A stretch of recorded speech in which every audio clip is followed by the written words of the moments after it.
Shorebreak Sounds. Welcome to Over the Falls podcast, episode number 58. This week, we're joined by Emma Camara Ortega, who shares her journey into counselling, what to expect from sessions, and how she looks after her own well-being. We also open up about our own mental health and hear some brilliant advice from Emma, whose passion for helping others truly shines through.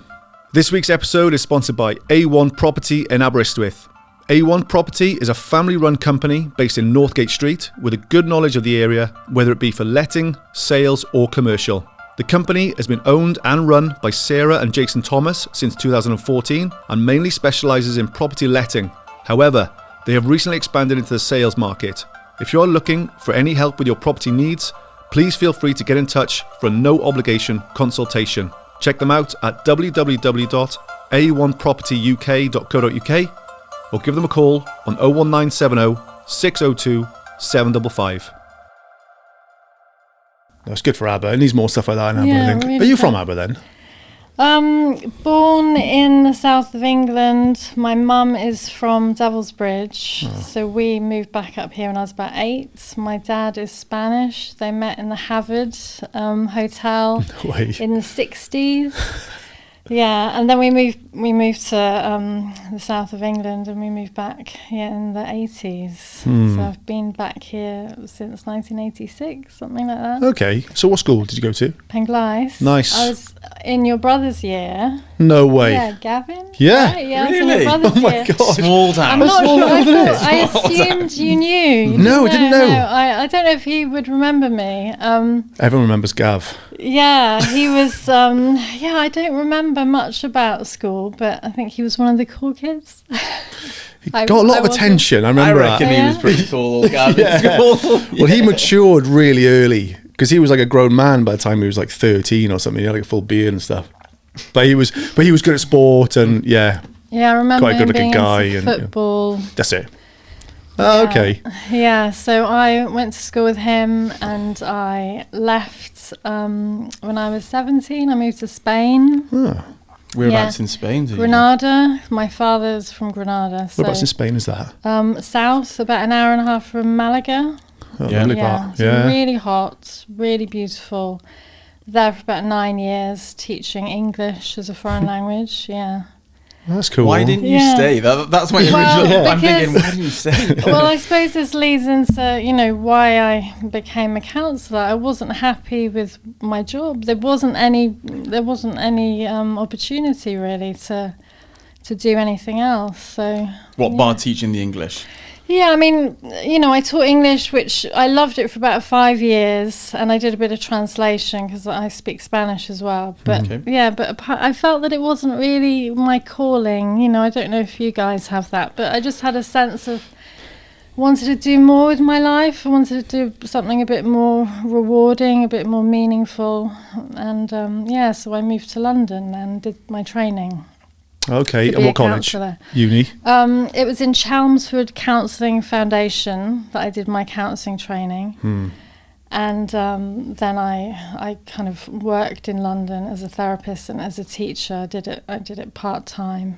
Okay. But that's kind of, I just wanted to do more. I felt that there was something missing, and I wanted a job that was rewarding with people. And that's kind of led me on this path, really. How did you find London, living there? And what sort of time frame was this when you were living in London? Oh God, this is a long time ago. 2006. Okay. I think I moved to London. Yeah. And how did you find it living in the city? Did you like living in London? The first year, so after living in Spain for 9 years, the first year I probably felt a bit depressed, to be honest with you. Yeah. Something to do with the weather, or was it more than that? I think the weather's a big factor, because after living in Spain for so long, it was sunny every day. I think I kind of took it for granted. It kind of became a bit boring. Like, sunny again. Yeah. So I think I'd forgotten about what the British weather was like. So yeah, the weather was a big factor, but also I'd never lived in a big city. Granada's about the size of Cardiff. Okay. So I went from Aber to to Granada and then to London, and I didn't know anybody. I went with a partner, but I didn't know anybody. So for the first year, I felt a bit kind of isolated, quite lonely. Yeah, a lot of people say that. Really lonely, a bit overwhelmed, a bit lost. It's quite a full-on place as well, isn't it? But then after about a year, I started to make friends. I had some wonderful, wonderful colleagues who I'm still in touch with now, and they made all the difference, and I had a great time, but it was stressful. I left, London with a bit of debt, very expensive place to live.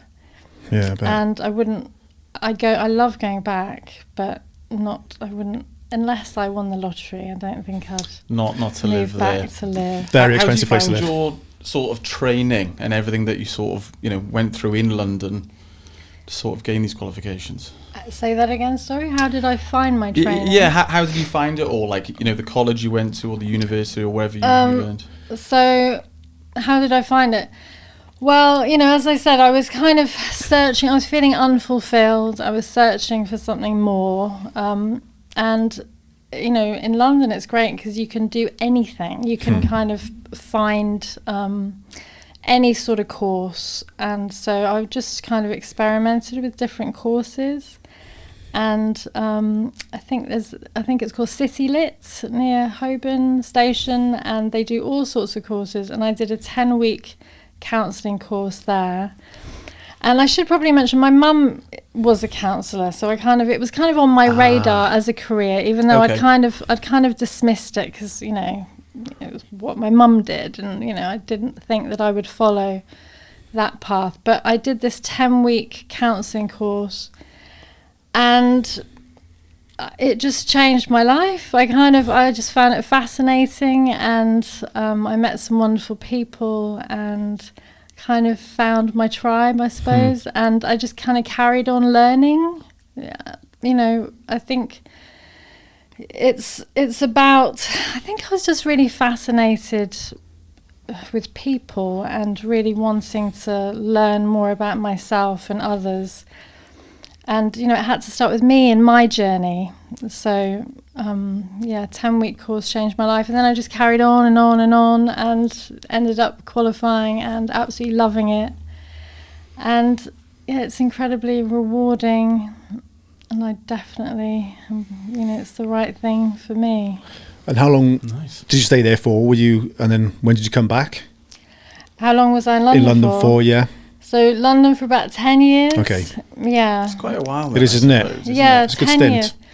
Yeah, and I did all my training in Chelmsford, and then I did my kind of voluntary work as a counsellor, kind of to get hours and to get experience in London. Yeah. In Positive East, which is one of London's leading HIV charities, and in a place called WPF Therapy, which provides psychological therapy to people in London. So I did that, and then I was probably a bit burnt out, to be honest, and wanting a bit of a break, because it had been kind of part-time, about probably 6 or 7 years of studying alongside my own therapy, which I had as part of personal development and part of the training. And I was working, I was teaching in a school, so I kind of needed a break. So after 10 years, I went travelling. I was like, so I wanted to go travelling. So I went to Thailand, I did Cambodia, and, I took 2 months off. Lovely. That's and nice. that led me coming back here, and it really changed the course of my life. It's brilliant. Yeah. It's amazing what travelling does. Oh. Yeah. You just switch off. Yeah. Because you can sort of think again, can't you? But it also gives you perspective, doesn't it, on other countries and cultures and people, and gives you time to reflect on what's important in life and what you want out of life and who you are. Yeah. Not everybody can do it, of course. No, but especially Cambodia. I've been to Cambodia, and a couple of things that struck me there was the poverty. And this, we only went, when was it? Probably about 10 years ago. But it's quite shocking, isn't it? Yeah, really it's really, it's quite poor in some areas, isn't it? Yeah, I went to India a few yeah. years before that, and that was even more shocking. That was, just mind-blowingly shocking. So yeah, we're very lucky. No, we are. 'Cause if everybody could go travelling, it would be fantastic, isn't it? Because it's sort of, it's positive, isn't it? It's so positive. But obviously, like, feel quite lucky to be able to have gone travelling and had those opportunities. Yeah. Because if we were born somewhere else, we would just be in the same poverty traps as everybody else. Yeah. And it's incredibly difficult to get out of them. It's amazing education, I think, as well. I'm hoping to take my kids somewhere like that when they're a little bit older. But it just opens your eyes to what else is out there as well. Yeah, it really does. Yeah. And I tell myself now, obviously now I have a kid and, my life is very different and I can't just go off backpacking at the drop of a hat. But I kind of tell myself that I think any new experience is good, whether it's going to Thailand or just kind of like this for me is, really new experience, getting out of my comfort zone, Yep. Yeah. and trying something different, something new, meeting new people. So I don't think you need to travel to the other end of the world to experience something new. I think it is about getting out of your comfort zone and kind of seeing life through a different lens or new perspectives, I guess. Yeah. It's very easy to sit in your comfort zone, isn't it? It's so easy. Yeah. I find myself, I push myself to get myself out of my comfort zone quite a lot. Even these sort of situations, still get nervous, but I just push it. It's like, just get on with it. Yeah. I was really nervous, and I'm just talking about me and talking about what I know, and still it's a nerve-wracking situation. So I think it's good to normalise that it's okay to feel anxiety, that it's natural to feel anxiety. I think 90% of people who've come in here have felt very similar to you. Some people hide it better than others, but I think we all sort of feel that way, at least sometimes. Can I ask a little bit about your mum? Because you said, in a way, you've sort of like followed in her footsteps. I just wanted to know how she sort of felt when she knew that you were going to go down the same path, because obviously she had probably good experience in it all. Sure. So. I think she's proud of me. She kind of did a similar kind of, counselling, but she did the 12-step program for addiction. She was an addictions counsellor. Yeah. And I haven't done that. So we've kind of gone different ways. But I think more than anything, she's proud, and, we can talk about the job, and what it involves. But to be honest, we don't talk much about it. we're so busy. Downtime. We're so busy with mum-daughter stuff and, other kind of, looking after my little boy and what we need for dinner. Life's busy. Yeah, what do we need from Tesco's, mum? That sort of thing. That's what we talk about.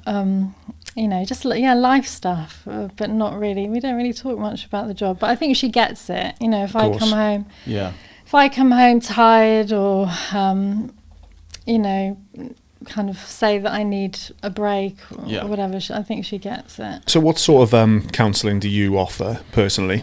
So my training is psychodynamic counselling, which, the emphasis is on past childhood experiences and how they affect us now, and, an emphasis on the unconscious. But over time, I've become a lot more integrative. I use a lot of different approaches and tools and strategies. But I think the most important thing is just how you are with the person, just connecting. So I just like to be very compassionate and validating and just human. Just, connect with the person in front of me, really.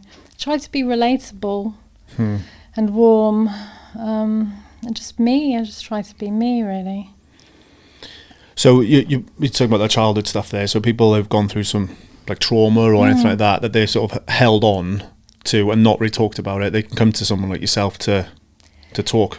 Yeah, so it's totally anonymous. It's not anonymous, but it's confidential. It's confidential. Yeah. So the majority of people that come to see me, they've been affected by something in their lives.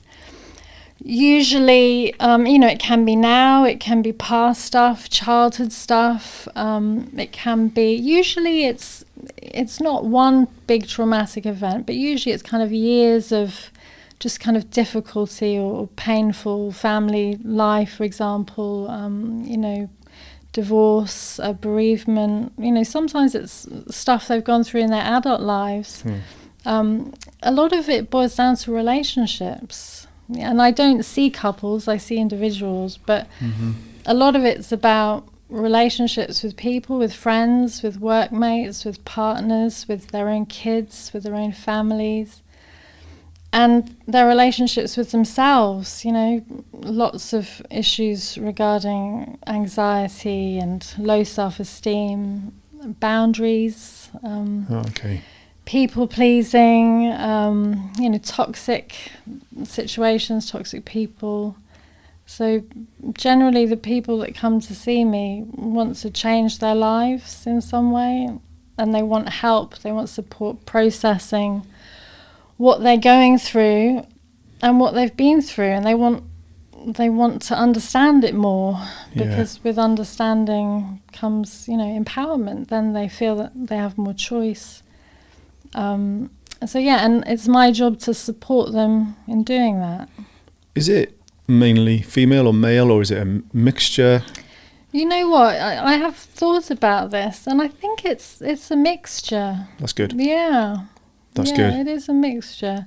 Maybe slightly more women, but I have a lot of male clients too, I'm glad to say. That's good. What about, that's great for now. It's really good, actually. What about, so like your mum then, would she have seen, because what I'm getting at is that men are notoriously bad at asking for help, and they're so proud a lot of the time, and the last thing they'll do is want to go and speak to someone like a therapist or a counsellor. So I'm just wondering if there has been a shift over recent years, rather than from your mum's time being a counsellor to like yourself, for example. I think there has been a shift, especially with regards to younger people.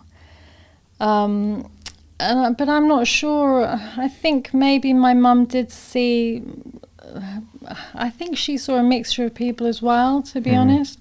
But I think there has been a shift in terms of attitudes.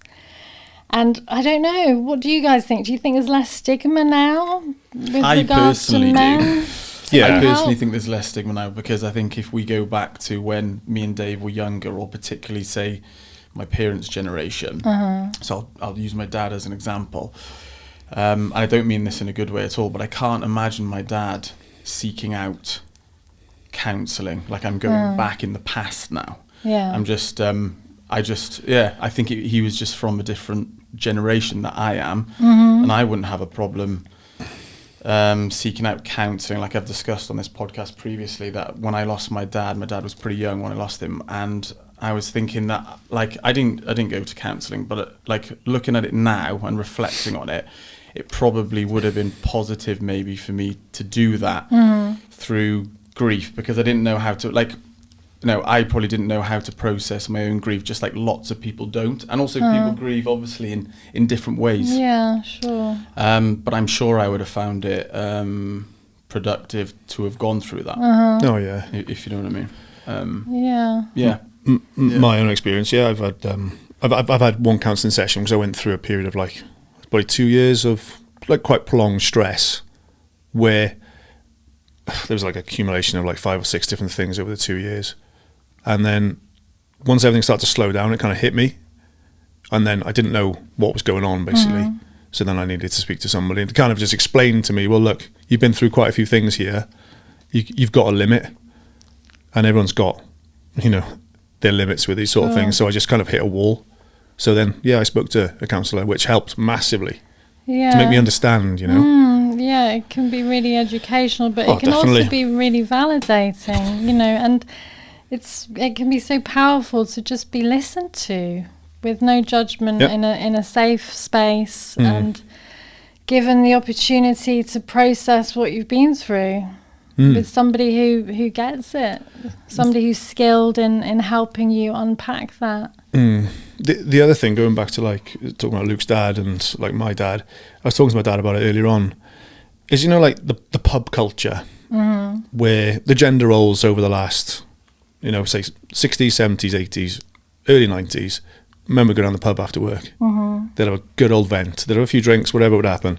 But that's almost like a therapy session for them. Yeah. Whereas that has sort of diminished quite a lot. So I think that's had quite a big part to play in like men's mental health over the last 20 years or so, I'd say. Well, the pub. The pub, yeah. How you doing, mate? All of that. You want to party, you all right? It's gone almost, isn't it? Because you just see a lot of empty pubs around Aber now.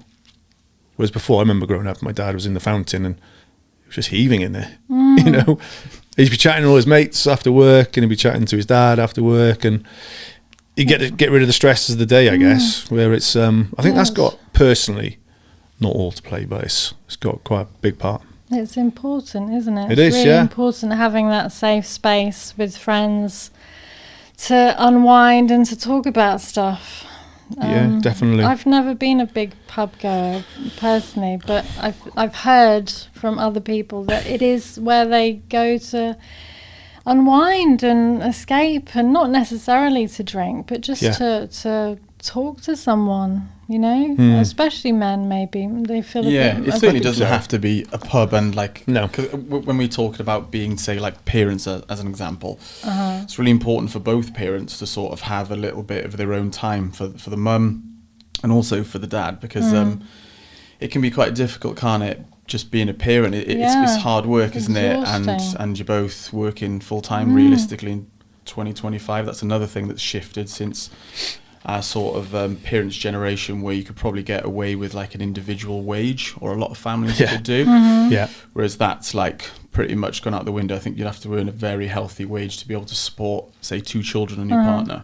It's got harder, isn't it? It's got a lot harder. Life's hard. Life's expensive. And that's the stresses with the money and things as well. That comes into play, and you start arguing and things. And it's massively the stressful. modern world is can be quite stressful, can't it? With the introduction of, like, say, social media as well, and loads of pressures from different avenues on men and women. Yeah, definitely. Definitely. I try to limit my mobile phone use. That's probably a good can idea. Feel the stress rising in me when I go through the Guardian or whatever, the news, reading the awful things happening. So I try to be mindful of that, how it's affecting me, what I'm feeling in my body. Do you ever feel like you want to stop watching the news or stop reading the news? Yeah, completely. I think it's a kind of fine line. Obviously I want to be informed and I want to know what's going on, but yes, I think it's okay to step back if it's really affecting you, and it's important to have boundaries and limits, and to be aware of your triggers. If there are certain things that really get you and really kind of send you off spiraling and make you feel really despairing and hopeless, I think you need to be aware of that, so that you have the choice. Do you really want to put yourself through that?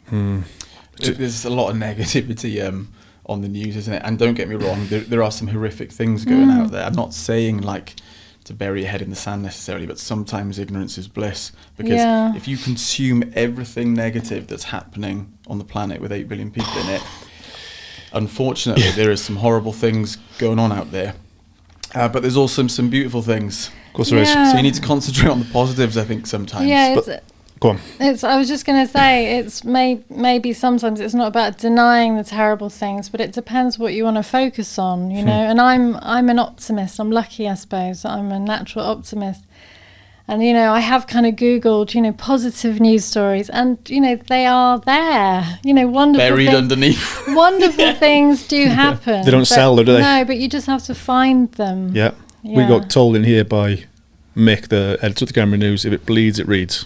Oh, it's horrible, I know, but that's what sells. Yes. It's like that thing on the front page. It just, everyone wants to read it. Yeah. And some of the, even down to, like, say, the programs that you watch, say true crime or something, and there's something sort of fascinating sometimes about things like that, and then it goes hand in hand with, if it bleeds, it reads. Yeah, it's horrible. It's a horrible phrase. It is horrible. But, just like, unfortunately, is true. One of my questions, Emma, was if you've had quite a heavy sort of like emotional session with someone, which I can imagine it must happen. How do you process that and deal with it yourself? And maybe how do you look after your own mental health with taking on some, not necessarily burdens, but heavily emotional sessions? Sure. Well, I think that's what the training is for, so I'm trained in being able to process and take on that sort of stuff. And, I had years of therapy myself, so I feel very equipped to deal with it. But, I am human, so sometimes I will just need to stop and breathe. And, if I've got a break, I will just go for a walk and try to process. And, I'm very aware of it in my body. I kind of can feel it, in my shoulders. And so I guess I deal with it by looking after myself. And, of course, I've got supervisors who are amazing. They really support me if I need to debrief on something. I have had my own therapy, in the past few years, and life coaching as well. So I'm constantly working on myself. And how do I look after myself? I bumped into Dave outside the gym, so I try and I love exercise. I never liked the idea of it, so I found that I try not to think about it. I just do it, So I need to go to the gym about 2 or 3 times a week, or walking, being out in nature. I just try to be kind to myself, really, and check in with myself. Sleep's a big one for me. I'm one of those people that needs about 8 hours. I don't always get it. I just try to listen to myself, try to be kind to myself. I'm, as I said, naturally I'm lucky that I'm quite an optimistic person. So joy, anything that brings me joy, I try to connect to.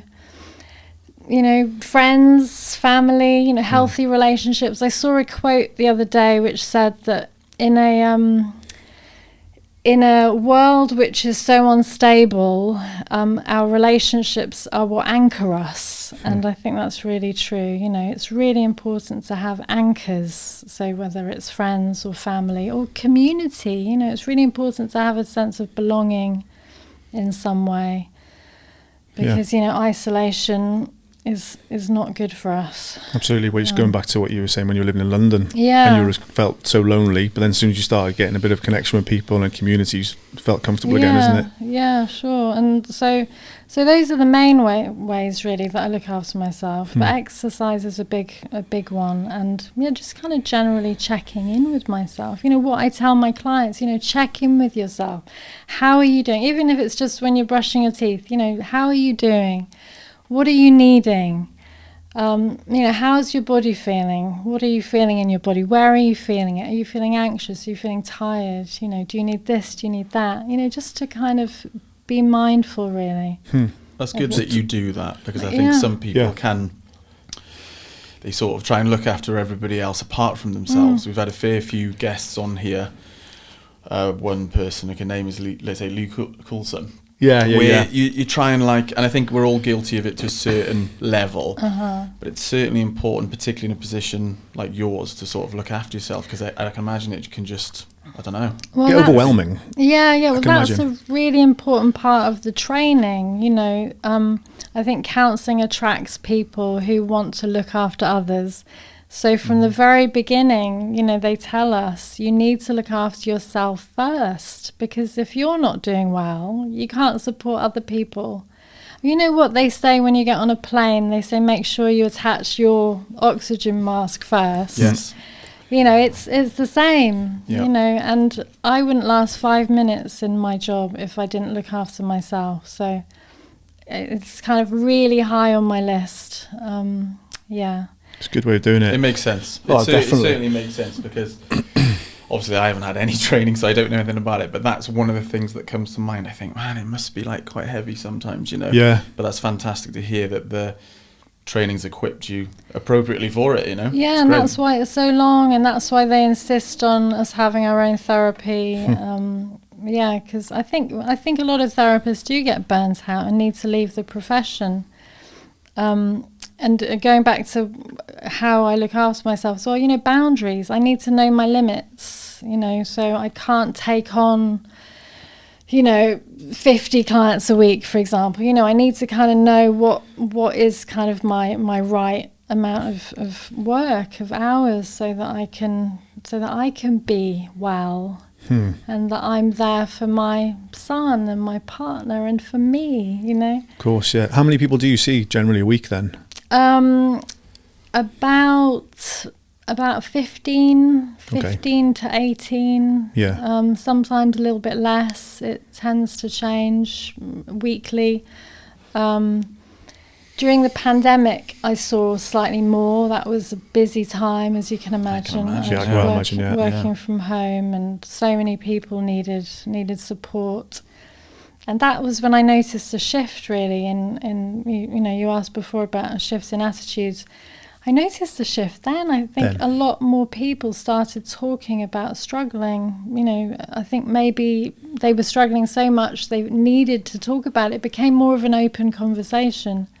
You take away certain, I'll call it freedoms, I suppose. And I'm not saying I agree or disagree with it, but it's just a fact, isn't it? So certain people, like, say, I think you're only allowed to exercise once a day. So sort of like things were stripped back, weren't they?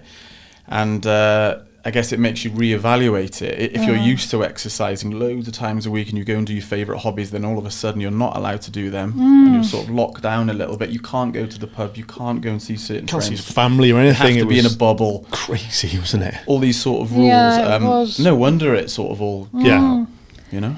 Yeah, it was a really, really weird time, wasn't it? Very challenging on many levels, and it's weird to think back now. It wasn't that long ago. No, it really wasn't. 2020. Yeah. I mean, it's not that long ago at all. But it's just like, remember, memories of it. Like the beach was like a beautiful day, and it was just like empty. It was just so surreal. It was like a zombie apocalypse or something crazy, wasn't it? Living in town. Living here. Okay. Yeah, we moved into this house on the night Boris called the lockdown. Wow. Because I've been doing it up in the nights and working a new job, and we were renting a flat just down the road, and we watched the TV. Boris gave his speech at like 7 o'clock, I think it was, 7:30. I remember watching Kids asleep.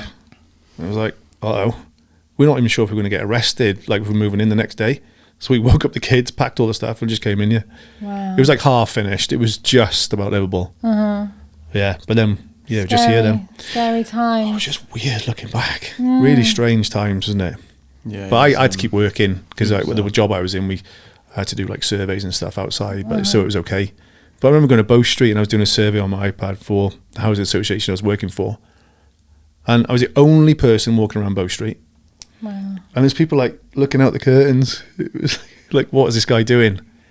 Just can't get my head around it now. Yeah, the roads It's just empty. were crazy. I was wiring like an overspill hospital because I work as an electrician, so and it was for a previous company, so obviously there was like tradesmen were on the road a little bit, and then maybe like we had a letter, like postal deliveries, and there was certain things that you could Amazon did well. Go out. Oh my god, yeah. Oh, yeah. Amazon did really well. Yeah. But yeah, what a crazy time. And then I had my second child like a few days after that Boris announcement. So that was unusual to go into the hospital because the hospital was really sort of empty at that time as well to go in. Because obviously they were trying to keep people away. Yeah. Luckily it was all fine. And then my youngest was born with, everything was good. But just what an unusual time. But they reckon the kids are still getting impacts from it now, aren't they? Yeah. Because of that 2-year gap. Yeah, because they missed out on so much. Yeah. And say like your first year of uni, they're stuck in their like flats or whatever, and having all their online teaching. Terrible for the students. They're such awful. I think teenagers, impacted. it can't not have affected teenagers. Of course it would have. And it's quite a big gap, isn't it? We said 2020, I feel like it did stretch like 3 years, right? Kind of 2020 to 22, 23 even. So it's a chunk of a teenager's sort of important, time, isn't it? Yeah, for a teenager, for a young person, that's a lifetime, isn't it? It's a long time. I've got a question. It was a topic you wanted to bring up actually as well. Is the red flags of, say, you're in a group of mates, and you sometimes get an inkling that something's not quite right with one of your mates or whoever. How do you approach it? What do you look for? Can I ask you those questions? Yeah, sure. That's a big question. What do you look for? Well, I think, as we were saying before, isolation's not good. So if you notice somebody withdrawing, somebody kind of dropping off the radar, mood swings, maybe drinking more, talking about dying, even if they're joking about it. Okay. Yeah.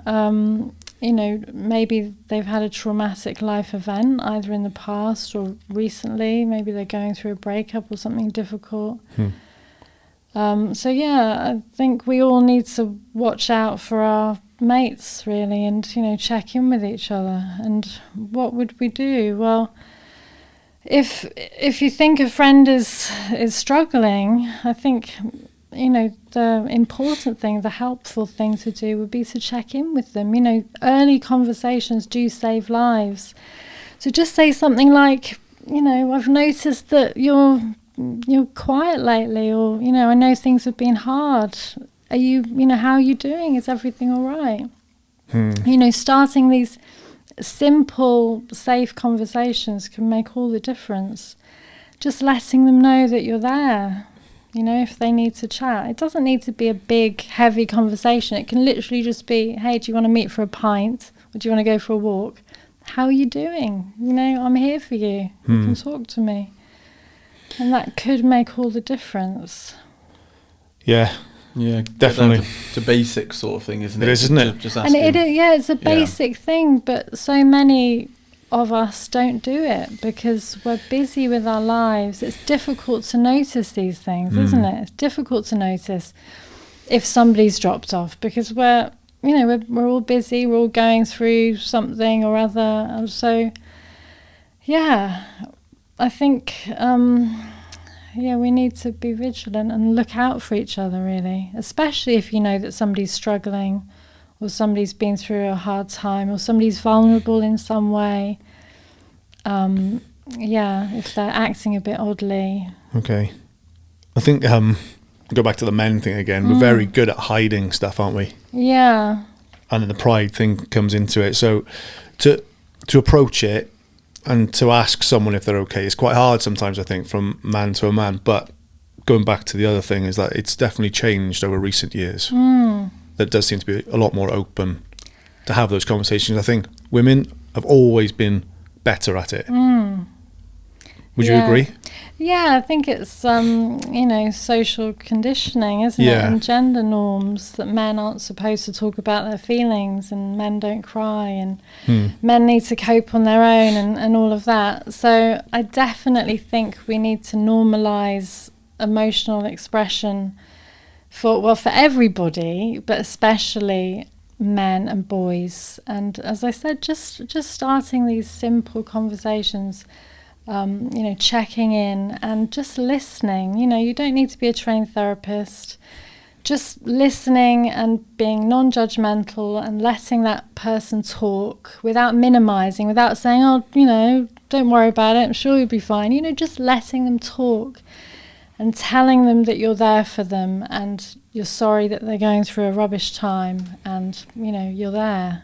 You're there if they need to talk about anything, or if it's just a pint. Maybe the idea of talking is too intimidating, but maybe just a pint or a walk or whatever it is. I don't know how you guys, how you bond, whether it is the pub or whether it's something else. One of the things I was going to bring up actually is when me and Dave, we got similar age children. So when me and Dave were sort of like really, really tired, pretty stressed and stuff, sometimes we would say, do you want to go for a walk on the prom? So Dave could maybe ask me or I could ask Dave, and then that's sometimes what we did. So going back like maybe 2-3 years ago, so maybe it was in COVID actually, and then we walk along the prom. I remember thinking, I think me and Dave were talking about the conversation that I can't even imagine my dad going for a walk, right, with one of his best mates. So one of his best mates was Trev, and like I just don't think I could imagine that. But I think maybe they were able to mask it with the pub. So he was definitely able to ask Trev, hey, they actually used to drink in the golf club. So they could definitely play a round of golf and no problem have a pint and talk. But then in that generation, I'm not sure. I don't know what would be said if they were walking the prom. So I'm pretty confident that things have moved in the correct direction. You don't have to go for a pint in order to have like a deep level conversation with someone to check how they are. You can literally go for a walk on the prom. Or a spin in the car. Yeah. Because Nathan, mental health monster, wasn't it? It's no longer going. But he had a really good way of describing it. When you're not looking at someone, it's so much easier. Yeah, it's a lot less intimidating. Definitely. Because my mum used to get so much stuff out of me when I used to live in Swansea or Cardiff, and I used to drive us down there.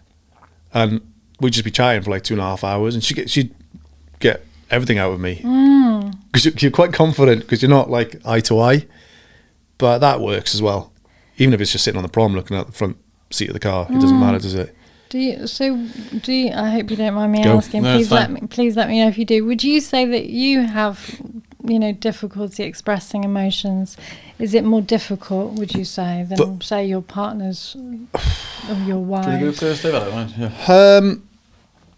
Yeah, I think it's hard because we sort of described it then. But as a bloke, you've got to have like that masculinity, not toxic, but I think there's a balance there, isn't there? But I've got a son as well who's 8, so I'm trying to teach these morals, and if he's crying, it's fine. I'm not going to say stop crying, and if there's an issue, then I'll talk to him, and I'll let him talk as well, because there was an example where I sat with him the other night and I could see there was something wrong, and I just waited until it came out. But yeah, I feel uncomfortable talking about this now, because for a bloke, it's difficult. It's interesting, it's difficult, isn't it? Yeah. But I do get emotional like anyone does. Yeah. It's natural, isn't it? Yeah, sure. And I think, men have been told, maybe less so now, but, it's still around, that idea that if you're a bloke, you need to keep it all in. Man up. Yeah, man up. Yeah. And it's so toxic and it's so shaming, and, we're human, aren't we? And feelings are meant to be felt. And because we're human, we need support. And we have needs, and we need to feel validated and seen. And and that shame is there, isn't it? I think it silences people. It's a pride thing, I think, a lot of the time, isn't it? I think that is part of it. Yeah, I think it's hard to strike like a good balance of it, because I've touched on it a little bit in a previous episode where I think I struggle to like let out my emotion, and what I mean by that is crying. Like, I'm not very good at crying. It sounds like what a weird thing to say, but like I think I struggle to cry, and I think that's some weird internal like pride thing, because I know like my dad's generation, I don't think they sort of cried either, so I can only assume it's kind of come from like an older generation where I just get like a lump in my throat, and then it just feels really uncomfortable. And I imagine if I sort of really, really like let it all out, it would be like a really good like a weight off my shoulders sort of thing. But I find it hard to actually go over that hump to sort of let it all go. And that's just like internal stuff, isn't it? I suppose. So how do you think men process their emotions? Women, you were saying that women are better at talking. Do you think that men kind of act out more? Or do you think it comes out in unhealthier ways, like anger, for example? Potentially, yeah. Again, I was talking to my dad about it earlier on. We were talking about the pub culture and everyone just chatting away. But if like men are full of testosterone, and if you keep everything in, it potentially does come out in aggression or the wrong way. You can shout, or you can scream, or you could hit something, or whatever it is. So yeah, I don't know how to answer it really. It's a tricky one. Yeah, I think it can come out. I think men have different ways of coping. Yeah. And, acting out, for example, anger is one of those ways. But I think, distraction as well, I think that can be a helpful way of coping. But I think it can also, these other ways of coping can also delay men seeking help. Yeah. Or prevent them getting help. Yeah, no, I'm sure. I feel like men need some kind of like outlet. What I mean, I'll like sort of explain it now, like almost like a pressure release valve. So I think it's easier to sort of like lift the lid occasionally, whether that's going to the gym, hitting a punch bag in your garage, healthy ways of letting off this steam. Otherwise, it's going to reach a certain point and it's going to blow. Yeah. So I think I try to regulate that as best as I can, because I've got 2 young kids. I'm a guy, and like just sometimes I get angry, I get frustrated, tired. Tired, but I'm sort of somewhat mindful to it, and then so I'll go for a run, I'll lift some weights, I'll do something that I think is helping to lift that pressure release valve. Yeah. I've never admitted this, not in this room or to, I think I've told my wife once, but I sometimes scream into like a pillow or something.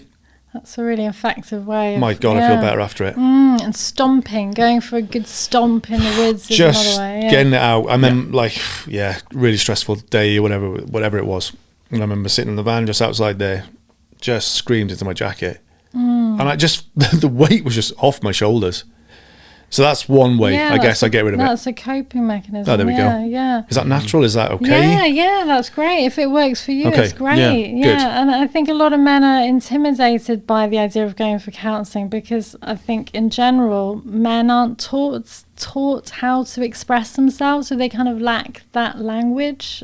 So I think we need to make therapy and expressing oneself more accessible to men. Men have different ways of coping. It's not all about talking about feelings. There are other ways of managing, like the screaming into a pillow or playing sport or.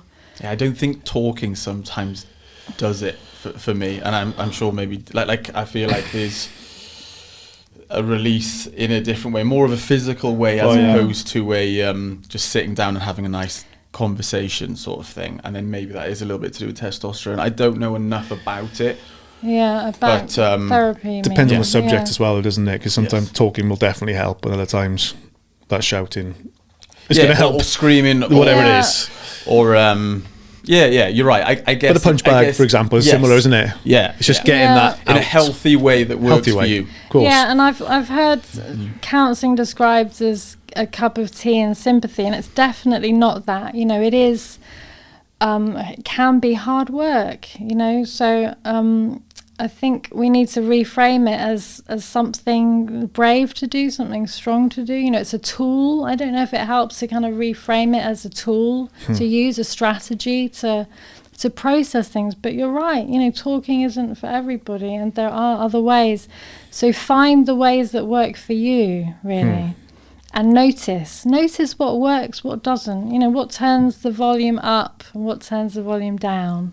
Just notice these things, and therapy is one way, but it's not everything for everyone. Like you say. No, it's not one size fits all, really, is it? We're all different. We've got different issues as well. Yeah. One of the questions I wanted to ask you, it was sort of like ethical, I suppose. I totally understand that you can't talk about individual things, but have you ever come across at some point within your counselling where you're kind of faced with like an ethical decision, whether someone's going to potentially harm themselves, harm someone else? It might not even be anything to do with harm. It could be something else within the law. Have you ever had any ethical things where you feel contrived or you feel torn in a position? Yeah. And that does come up from time to time, and obviously I can't talk a lot about it because of confidentiality. But is that difficult, or are you put in difficult positions? Sometimes I am, and sometimes it's really, really stressful. And I'm quite experienced now, so I kind of know what to do. I need to reflect, and obviously a lot of care always goes into it, and I think about what is best for my client. But that's why I have supervision as well.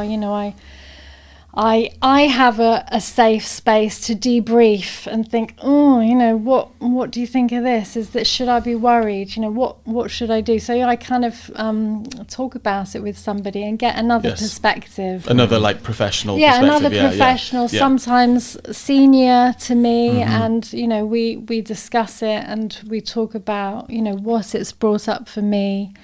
And we talk about, the ethical guidelines and, legal frameworks and that sort of thing. So I have a very safe space to take that. It does come up from time to time. And it can be a bit tricky. I bet. Or I can only imagine. But yeah. But that's good that you feel like you've got that support system and framework to deal with that. I need it. Ethical practice is incredibly important to me, and I need support. In order to support others, I also need support. Of course. That's good that you've got that 100%. So can you see you doing counselling for the foreseeable? For this is you to retirement, you reckon? Definitely. Slice that. I there are so many things I want to do, like in terms of training, so many new trainings coming up all the time and new perspectives, and it all costs a lot of money and takes a lot of time. So my treat for myself this year for my birthday is I'm going to Bristol and doing a training there. So, you've got to, and it's part of the ethical guidelines as well. You've got to kind of carry on training and self-development and all of that. And I'm lucky that I enjoy it. I really, really enjoy. I don't think you could do it if you didn't enjoy it. No. It would be, I can imagine it'd be a very difficult job. Yeah, it would be, and I've had people say, why do you want to do that? How depressing, listening to people's problems all day. And I say, no, it's not, it's really rewarding because you see somebody coming through the door really depressed and really, in a terrible way and lost and needing support. And maybe 6 weeks or 6 months or 6 years later, they leave, very, very changed and empowered and with a whole load of, coping skills and different perspectives. So it's incredibly rewarding. It's an amazing thing. It's an amazing thing you're doing. Well, I play a small part of that. They only see me for maybe an hour a week or an hour every 2 weeks. But then what's important is what they do outside the sessions. They go away, they reflect, they work hard on what they want to change. So, it takes a lot of courage to do that. I to step through the front door is the hardest part, I guess, isn't it? To make that first phone call, I guess. Yeah, and that's why I say I try to be kind of, relatable and warm and friendly and, all the good stuff so that I can create a safe space. Because people are telling me their stories. People are trusting me with their innermost lives and feelings and vulnerabilities, and that takes courage. So it's a real privilege for me to be a part of that. Yeah, and I bet you do have good job satisfaction, particularly when you feel like you've made like a breakthrough. You've really helped someone, because helping someone in any really positive way, it's great, isn't it? What a great thing to do, Yeah. I was rolling some quick fire questions. We usually just end up on like an easy note. So, do you have a favourite film? One of them's The Goonies. Great film. What a classic! I wish that you had told me about these quickfire questions. Sorry. I'm sure there's another film which I'm forgetting. I love True Romance. Yeah, great film. Christian Slater. It is indeed Christian Slater. Sorry. That's okay. What were you going to say? Who's the girl in it? I always forget. Patricia Arquette. Yeah. I don't know if you're fans of Severance. Yes. Severance. I love Severance. Amazing. Severance Patricia is in when they have an innie and an outie. Yeah. I love that. I tried to get Dave to watch it. I'm not sure if he did watch it, but I love it. And I've watched... it's the guy from Step Brothers, isn't it? Yeah? Yeah, I'm up to date. So I think I've seen 2 seasons of it. It's fantastic. Yeah, fantastic. It really, and they've got a 3rd season in the pipeline. Yes. Goodfellas, another film. Great you know, film. I like the classics. Yeah. So Cool. I'm a big film fan. Are you? Brill. Yeah, love Brill. movies. Have you seen The Burbs? No, I haven't. Watch that. Okay. Tom Hanks, old film. Great, Brilliant film. great 80s classic. 80s classic. I showed my kids Goonies the other day. I loved it. Yeah. Absolutely. Couple of scary parts in it though. Yeah, you got to be careful. Sloth, I explained to them that Sloth is like a nice guy. He just looks dodgy. Yeah, but he looks really they scary. loved it. But he's- Absolutely loved it. The Lost Boys is another Oh. classic from Yeah, the era. great soundtrack as well. Yeah, fabulous. Guy on the saxophone in the beginning. Say that again. The guy on the saxophone in the Oh beginning. yeah, I that's still believe. got some very cheesy moments. Super yeah. cheesy. And then when there's like a love that scrambler film. on the beach. Yeah. Oh, yeah. Star, I think it's Star is Star. watching him on the scrambler. It's Michael. great. I love the 80s movies, you know. I think it's sort of like, I don't know, you can get caught up in like the romance and the cheesiness of an 80s movie. When were you guys born? 82. Yeah, both of us 82. Okay, 79. 79. Okay. So you, Yeah. yeah, in a way, you sort of experienced the 80s Same. a little bit better in a way, because obviously me and Dave were like 8 when we were coming out of it. Yeah. So It was a good era. love it. I loved the Great 80s. era. Yeah. Music, films, Yeah. everything. What's your favourite cereal? You asked. I saw the clip where you asked somebody else that. Headed. That was headed. Don't say I'm brown flakes. not a massive cereal person. Maybe when you were a kid? Cocoa Pops. Oh, Yeah, lovely. Dave was a big fan of Cocoa Pops. Big fan. because It's they like staying turned- over at Dave's house. the He'd always milk- have Cocoa Pops. They turned the milk chocolatey, They did. right? That's the best thing. That's Yeah. why everybody loves Cocoa Pops. Certainly did. I used to warm up the milk. So Cocoa Pops, 2 Weetabix on top, then sugar, and then warm milk over the top. Wow. Just turns this like sludge. It was amazing. So good. What about music? Music. Oh goodness, loads of different things. I love some kind of cheesy stuff. I love rock, pop, classical. In the car, I've made myself some playlists. Kind of love songs, but the good ones, like cheesy ones and kind of rocky poppy ones. Power ballad type And, thing? not really. Well, Okay. I do have Meatloaf. Oh, yeah. You know, I like a bit of yeah. Meatloaf, don't you? What's your favourite Meatloaf track? I think the only one I know is that one. I'll Do Anything for Yeah, Love. that That's it. one. Listen Yeah. to Objects in the Rearview Mirror. That, Okay. I never heard it until a couple of months ago. That is amazing. Okay. Listen to that. That's so good. I was listening to Motown the other day. Love a bit of, Gorillaz and Book of Shade and, all sorts broad. of... Eclectic Yeah. taste. Broad range, yeah, it's good. Yeah. That's healthy though, it's Yeah, I nice. was listening to vintage tunes and just anything that makes me kind of want to dance.